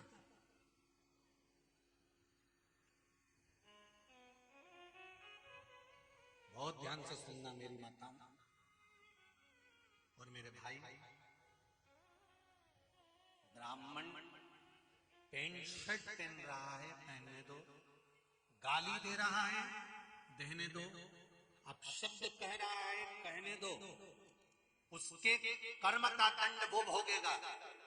हमको अपनी जिह्वा से कभी किसी संत साधु सन्यासी तपस्वी या कोई विद्वान या कोई ब्राह्मण या कोई आगे बढ़ने वाला हो ऐसे की कभी निंदा नहीं करना चाहिए। जब तक उससे मिलो नहीं तब तक निंदा करो नहीं। पहले परखो तो कि उसमें क्या है।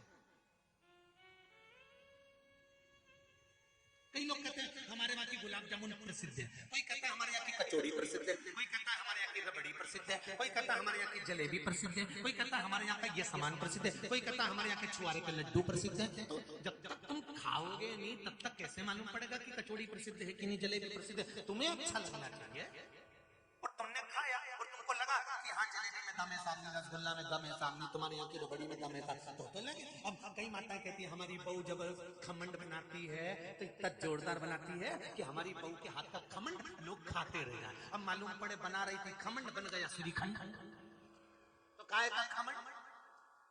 और क्या क्या हमारी बहू जोरदार बनाती है।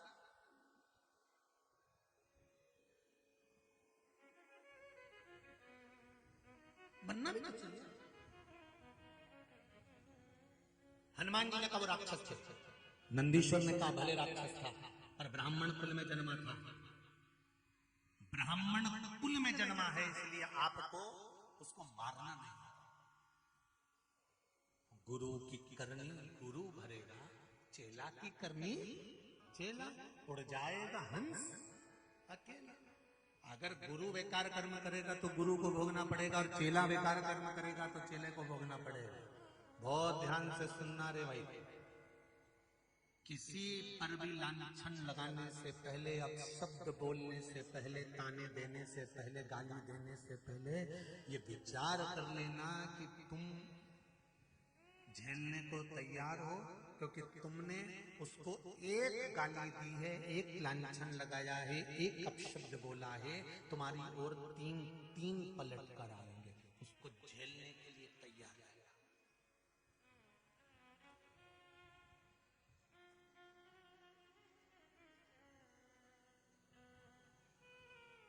अपशब्द नहीं कही,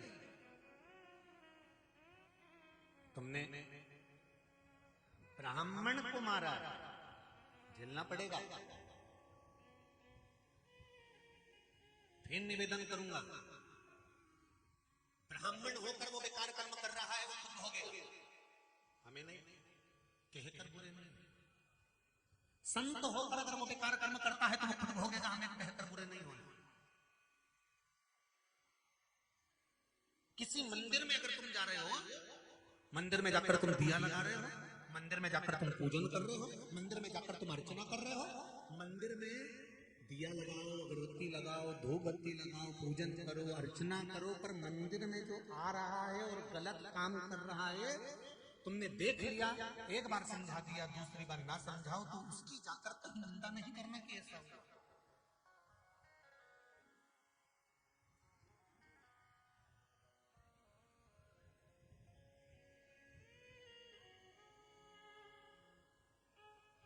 हम जिस परमात्मा की आराधना कर रहे हैं उसका सुख हमको मिलना चाहिए।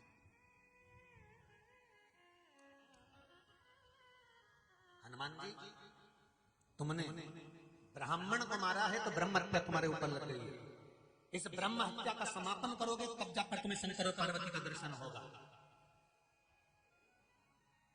शिव मंदिर तक जा रहे हो, शिव महापुराण तक पहुंच रहे हो, शंकर के मंदिर तक या शिव महापुराण तक अगर आप पहुंच रहे हो, समझ लेना आपने कोई ब्रह्म हत्या नहीं करी, इसलिए शंकर की कथा तक पहुंच रहे हो, मंदिर तक। जिसके माथे पर पाप की गठरी ज्यादा भरा जाती है, वो ना शिव कथा तक पहुंच पाता है, ना वो मंदिर तक पहुंच पाता है। पाप की गठरी जब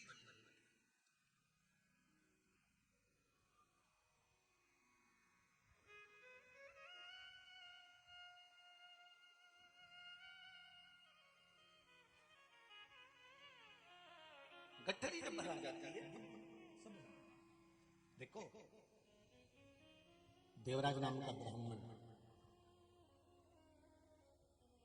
चोरी करता, धन लाता, वेश्यावृत्ति करता, जुआ खेलता, मांसाहार करता, मदिरापान करता, सारे गलत काम उसने करे। एक दिन धन चोरी कर लाया था और शिव जी के मंदिर में दे दिया। बहुत ध्यान देना, गुरु जी अभी आप कह रहे हो कि जो बेकार काम करता है तो उसको भोगना पड़ता है, फिर देवराज ने ऐसा कौन सा पुण्य का कार्य कर दिया था जो वो शंकर जी के मंदिर पहुंच गया? बुखार आने पर शरीर में कितना कष्ट है, शरीर में ताप कर रही है। शिव महापुराण की कथा में शिव महापुराण वर्णन कर रही है देवराज का चरित्र, पूरी शरीर में ताप पड़ रहा है और वो शंकर जी के मंदिर में पहुंच गया। शिव कथा को थोड़ा सा सुन लिया, बाहर आ गया, बेलपत्री के पेड़ के नीचे प्राण छूट गए। यमदूत जब उसको बंदी बनाकर ले जाने लगे, तब देवताओं ने यमदूतों से कहा, भगवान शंकर के गणों ने कहा तुम इसको नहीं ले जा सकते, तो यमदूत कहते हैं, यम के गण कहते हैं कि इसको ले जाना पड़ेगा, ये पापी है, इसने वेश्यावृत्ति करा, इसने जुआ खेला, मदिरा पान करा, मांसाहार करा, इसने झूठ बोला, चोरी करी, छल करा, सब कुछ करा, इसलिए इसको नरक ले जाना पड़ेगा। शंकर भगवान के गणों ने कहा नहीं, इसने बेलपत्री के पेड़ के नीचे प्राणों को त्यागा, इसलिए ये शिवधाम जाएगा। ठीक है, पर एक बात समझ में नहीं आई, देवराज ने दोनों को खड़ा कर लिया, यहाँ शंकर भगवान के गण खड़े, इधर यमदूत खड़े, दोनों का हाथ जोड़कर कहा पहले मुझे ये बताओ, ले जाने से पहले चाहे तुम कैलाश ले जाओ, चाहे तुम नरक ले जाओ, पर ये बताओ कि मेरे जैसा पापी आज तक शंकर जी के मंदिर में नहीं गया था, पहली बार इतने शरीर में पाप होने के बाद मैं शंकर जी के मंदिर में प्रवेश कैसे कर गया, मैं शिव मंदिर में चले कैसे गया।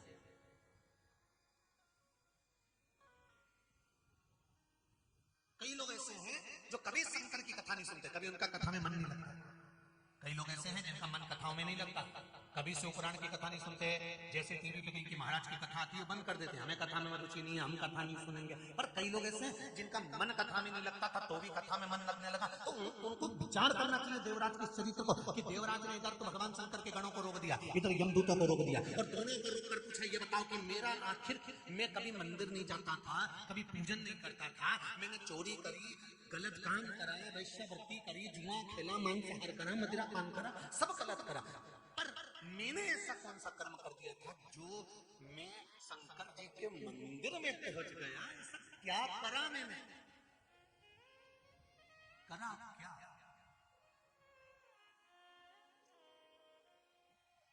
शिव गणों ने कहा शिव मंदिर में तुम पहुंचे, उसका एक कारण था, तुम्हारे माता जिसने तुम्हें कोख में रखा, जन्म दिया, तुम्हारी वो माता प्रतिदिन जब तक उसका शरीर चला तब तक वो शिव मंदिर में गई, और अंत समय में उसने शंकर जी से जाकर कह दिया था कि मैं मंदिर में नहीं आ पाऊंगी, शरीर नहीं चल रहा, पर मेरा पूरा परिवार आपके भरोसे छोड़ रही हूं, मेरे घर का कोई जीव जब प्राण त्यागने का समय आए तब आपका दर्शन जरूर पाए। तब शंकर जी ने व्यवस्था कर दी और उस मंदिर तक पहुंचा। अब कहो तो शिव से, ये दुनिया के लोगों के चक्कर में पड़ोगे ना, और उनके चक्कर में पड़कर तुम अपना घर तोड़ लोगे। कई लोग ऐसे हैं, मुंडी घुमा घुमा के बोल दे तेरे घर का है जिसने तेरे को नाश कर दिया है, इनके चक्कर में पड़ो तो मेरे देवादिदेव महादेव के चक्कर में पड़ो, भगवान शंकर के चक्कर में पड़ो, सारे शिव के दरवाजे पर एक लोटा जल चढ़ाना प्रारंभ करो, फिर जिंदगी का सारा दुख अपने आप कटना प्रारंभ हो जाएगा। तुम जाओ तो उसकी शरण में।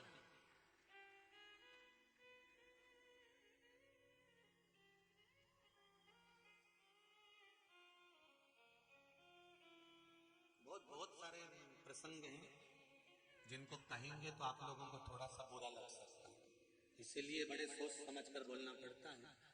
जब कोई बड़ी अमावस्या आती है तो लोग नगाड़ा बजा बजा के लेके जाते हैं, नर्मदा जी नहाते हैं, नर्मदा जी की डुबकी लगाते से इनके शरीर में फिर कोई आ जाता है और वहीं पे इनकी नारियल फूकना, अगरबत्ती लगाना ने सब चालू होता है। मेरा इनसे निवेदन है कि नर्मदा मैया ये घुमाने वाली है कि तारने वाली है? जम के बोलो रे जरा, नर्मदा मैया घुमाए कि तारे? उसके तो जल में वो तरंग है। मेरी नर्मदा मैया अंदर की अंदर घूम कर जब चलती है तो कंकड़ को भी शंकर बना देती है, वो नर्मदा है, साधारण है।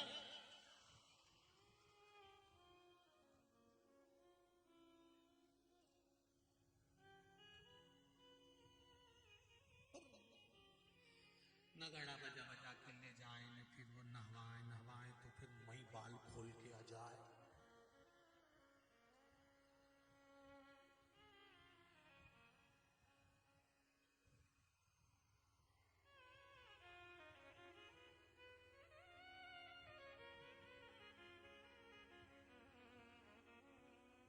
जी के आए और उनके नर्मदा की जल में ही एक आध बार अच्छी अंदर डाल दो तो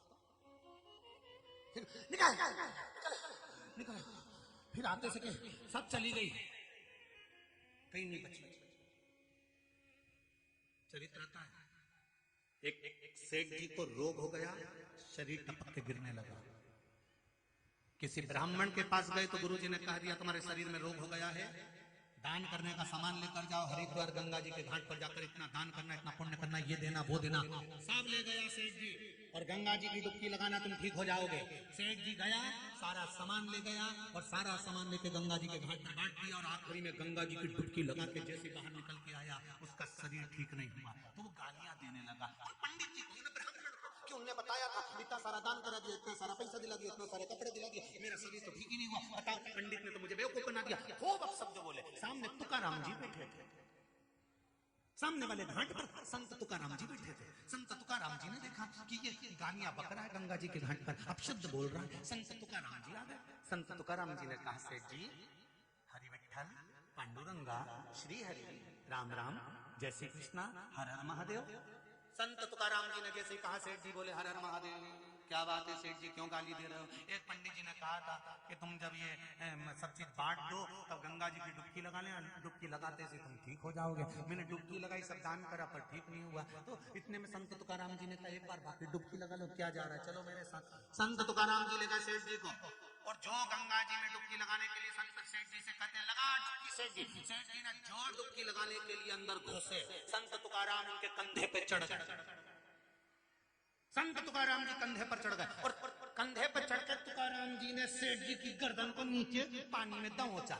जो दमोचा, सेठ जी घबराने लगे, अंदर की अंदर चिल्लाने लगे, हरी गंगा मैया बचा ले, हरी गंगा मैया बचा ले, अरे भोलेनाथ आजा। और अंदर अंदर जैसे ही सेठ जी पुकारने लगे, और जैसे ही संत तुकाराम जी ने कंधे पर से हटे, सेठ जी निकल कर बाहर आए। सेठ जी का शरीर एकदम ठीक हो गया, एकदम ठीक। सेठ जी ने कहा, महाराज उन्होंने हमारे साथ छल करा था, आपने हमारा शरीर सही कर दिया। संत तुकाराम बोले मैंने सही नहीं करा, उन्होंने भी कहा था कि गंगा की डुबकी लगाना, विश्वास रखकर लगाना। उस समय पर तुम्हें विश्वास नहीं था, अहंकार था, मैंने इतना दान किया, पर मैंने जब तुमको दबाया तब तुम्हारे पास बचने के लिए कोई साधन नहीं था। आखिरी में तुमने उस परमात्मा को पुकारा, उसने आकर बचा दिया और शरीर सही कर दिया। जब गंगा की डुबकी लगाओ चाहे नर्मदा की डुबकी लगाओ, विश्वास रखकर लगाओगे तो मेरी नर्मदा मैया सबको तार देगी, मेरा भोलेनाथ सबको पार उतार देगा। विश्वास होना चाहिए, भरोसा है, विश्वास है। हम केवल भ्रम में जीते हैं, केवल भ्रम। अब हनुमान जी महाराज ने कहा, तुरंत कहा तुमने ब्राह्मण हत्या लगी है, ब्रह्म हत्या लगी। देवराज ने पूछा मेरा पुण्य कौन सा था? एक पुण्य था तुम्हारी माता का रोज मंदिर जाना, शिव जी से विनय करना, निवेदन करना, उस पुण्य का प्रताप मिला जो तुम्हें मिला। हनुमान जी ने कहा मैंने कौन सा कर्म बेकार करा, तुमने ब्राह्मण हत्या करी। इस ब्राह्मण हत्या से कैसे छूटा जाए, उसका एक साधन है, सुन लो सेमली अर्चन वालों, मां नर्मदा के घाट वालों, ध्यान से सुनना मां नर्मदा के सावन तट की कथा। हनुमान जी ने पूछा नंदी से, मैं उस ब्रह्म हत्या से कैसे छूट सकता हूँ? तो कहा नर्मदा जी के घाट पर जाओ, उनका कंकर निकालो, उस कंकर की आराधना कर कर नर्मदा जी का जल उस पे समर्पित करो, उस जल का आचमन करो, तब हनुमान जी तुम वापिस आओगे तो शंकर जी का दर्शन तुम्हें मिल जाएगा। आज भी शूलपाणेश्वर में हनुमान जी ने जिस कंकर को नर्मदा के जल से निकाला था, वो हनुमतेश्वर महादेव आज भी विराजमान है। नर्मदा परिक्रमा में बीच में पड़ते हैं हनुमतेश्वर महादेव, जहां पर हनुमान जी ने तप करा और आखिरी में नर्मदा जी ने आकर पूछ लिया, क्यों रे बजरंगी, क्यों रे हनुमान, क्यों रे पवन सुत, क्या बात है? हनुमान जी कहते हैं माँ मुझे शंकर और पार्वती का दर्शन करना है, पर मेरे माथे पर ब्राह्मण हत्या चढ़ गई थी। ब्राह्मण हत्या चढ़ गई थी? हाँ। तो तुझे यहाँ किसने भेजा है? नंदी ने भेजा। नंदी ने? हाँ। क्या चाहता है? मुझे शंकर और पार्वती का दर्शन हो जाए, मेरे माथे पर जो ब्राह्मण हत्या चढ़ी है वो समाप्त हो जाए। तो नर्मदा जी ने कहा सुन हनुमान, गंगा की 100 डुबकी व्यक्ति को तारती है, नर्मदा जी का तो केवल दर्शन ही व्यक्ति को तार देता है। हनुमान, तुझे मालूम है गंगा जी को जब श्राप लगा था ना, तब गंगा की आंख में जल भरा था, तब नर्मदा जी कहती है कि मुझे शिव ने कहा था कि गंगा के पास जाओ, उसको लेकर आओ। मैं गंगा को लेने के लिए गई थी, पर गंगा का अभिमान बहुत था। वो कहती थी मैं तो तार देती हूँ, कजन कितने पापियों को मैंने तारा है। तब मैं लौट कर वापिस आ गई थी। सुनो हनुमान, तब गंगा जब बहुत श्राप से लिप्त हो गई, तब मेरे पास आकर बोले, एक स्त्री के पास जाकर ही दिल की बात करती। तब मैंने गंगा के उस श्राप से उसको धो दिया। दुनिया गंगा नहाने जाती है और गंगा नर्मदा नहाने आती है। वो नर्मदा का साधारण, वो नर्मदा का साधारण होगी। हनुमान जी महाराज बैठ गए नर्मदा जी के सम्मुख में और बाद में कहते हैं अब मैं शंकर के दर्शन बाद में करूंगा, पहले मुझे सुनना है नर्मदा जी, आप पृथ्वी पर आई क्यों, मुझे वो सुनना। अब नर्मदा जी बोली रे आज का तो टाइम पूरा हुआ, कल ही सुनाऊंगी, कल ही कह दूंगी कि मैं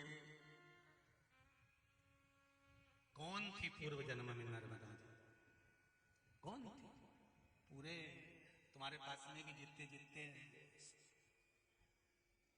नेट पे सर्च कर सकते हो, अच्छे से कर लो कि नर्मदा अगले जन्म में कौन थी, और लेके आओ, हमको भी पर्चा दिखाओ, हम भी तो जाने।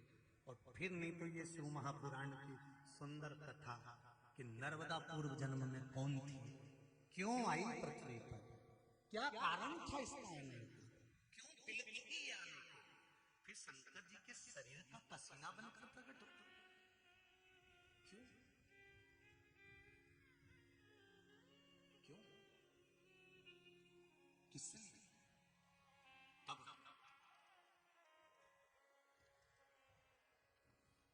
साधारण नहीं।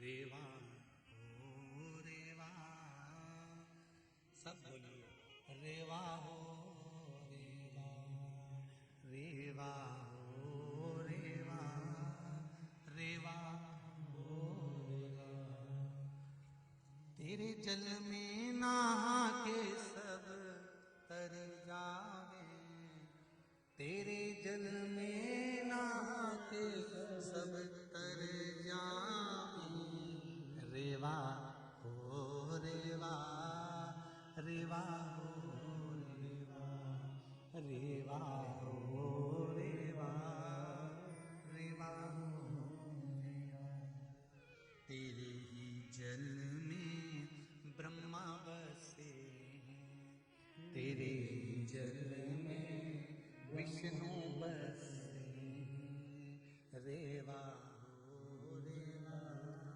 रेवा हो रेवा, रेवा हो रेवा, रेवा हो रेवा। भगवान शंकर की कथा कहती है, बिंदु की मुक्ति के लिए चंचुला देवी ने शिव महापुराण की कथा कराई, तुमरुका जी ने कथा का वाचन करा, शंकर और पार्वती ईश्वर जी और गोरा जी बनकर पधार रहे हैं। जोरदार ताली बजाकर स्वागत करें।